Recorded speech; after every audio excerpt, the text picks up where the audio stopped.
pourquoi? Parce que Tao, ça veut dire la voix. Et en fait, j'ai dit le livre. Non, aujourd'hui, Olivia Lamberterie va nous parler de 2 livres. Hein. C'est ça, Olivia. De plein de livres. Et on commence avec Nathalie Riquiel, qui est la fille de Sonia Riquiel. Absolument. C'est son 3e livre. Il s'appelle 4 décembre. Il sort chez Plon.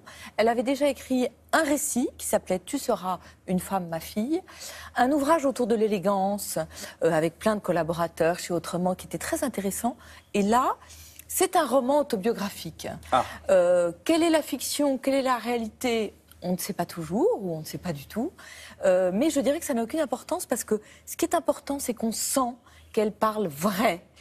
Et ça sonne toujours juste, ce qui est la preuve que c'est vrai en littérature. Ce qui est très étonnant aussi, c'est que c'est un vrai auteur. Il y a beaucoup de créateurs qui écrivent des livres.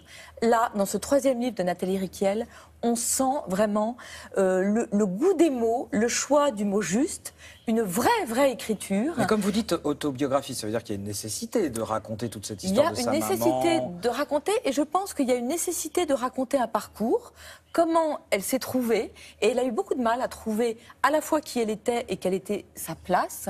Et on se dit que plus qu'une femme de mode, eh ben c'est peut-être une femme de mots. Parce que la mode, elle en avait hérité dans son berceau. Hein. Ouais. Donc elle vous raconte sa famille c'est la flamboyante Sonia Riquiel, qu'on adore. Qui crée les coutures apparentes, qui crée, voilà, qui met les pulls à l'envers. Ouais. Elle avait été baptisée, vous savez, la reine du tricot, pour ce qu'une créatrice américaine, une journaliste américaine avait appelé des pulls de pauvres petits garçons, parce que c'était des pulls très près du corps, comme ça. Et alors elle raconte comment naissent ces pulls. Donc Sonia rencontre Sam. Sam, c'est le père de Nathalie. Le livre lui est dédié. Et en fait, on découvre que plus que la fille de sa mère, c'est une fille à papa, Nathalie. Elle a une passion pour son père, elle fait tout pour qu'il la regarde, mais ils n'ont pas les mêmes centres d'intérêt. Il voudrait qu'elle aime les mathématiques, elle a horreur de ça, qu'elle fasse médecine, elle n'a pas du tout envie. Et elle passe vraiment toute sa jeunesse à essayer de séduire ce père. Ce père, il est fils de tailleur. Ils ont 2 boutiques à Paris. Il y a une boutique qui s'appelle Lady, qui est à côté des Galeries Lafayette. Et il y a une boutique qui s'appelle Laura, qui est dans le 14e arrondissement. Et Sam, il tient la boutique. Et il y a sa jeune femme, Sonia, qui vient le chercher le soir. Un jour, elle est enceinte de Nathalie. Elle se fait une robe de femme enceinte qu'elle fait fabriquer par les couturières de Laura. Et toutes les clientes veulent cette robe de femme enceinte. Donc elle va la faire. Et puis un jour, elle cherche un pull. Elle trouve pas ce qu'elle veut. Elle va se faire un pull. Et ça va devenir comme ça le succès qu'on connaît. C'est fantastique. Et donc en fait, elle a raconté toute l'histoire de Sonia Riquiel en même temps. Elle raconte l'histoire de Sonia et puis l'histoire de Nathalie. Son père meurt, elle a 20 ans. Elle sait pas ce qu'elle va faire. Et sa mère lui dit, tu vas défiler. Et là, elle défile, elle va devenir l'incarnation de l'image du parfum de Sonia Riquiel. Et elle va transformer la maison Riquiel.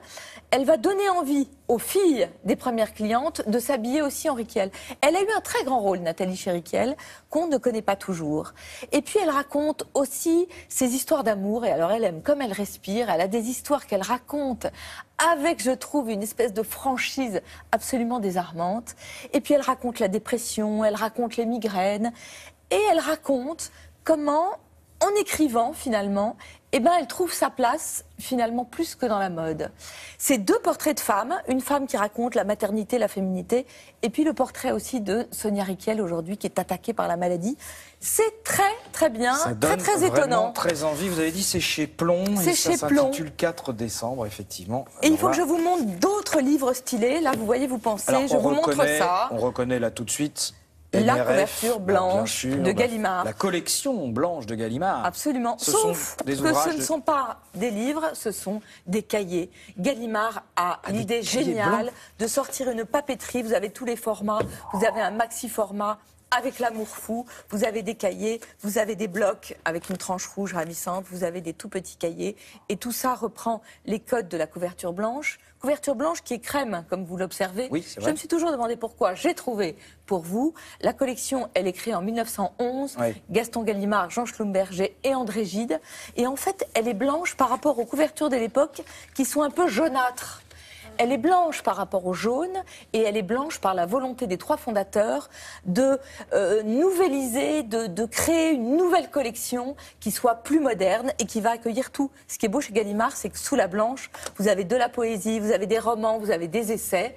Et ce sont toutes ces couvertures qu'on retrouve, puisque vous pouvez acheter Proust, Beauvoir, Sartre, Duras, enfin tout ce qui a été édité par Moi, je trouve que c'est le plus joli cadeau de Noël vraiment, de 2015. Pardon. De quoi passer un excellent week-end.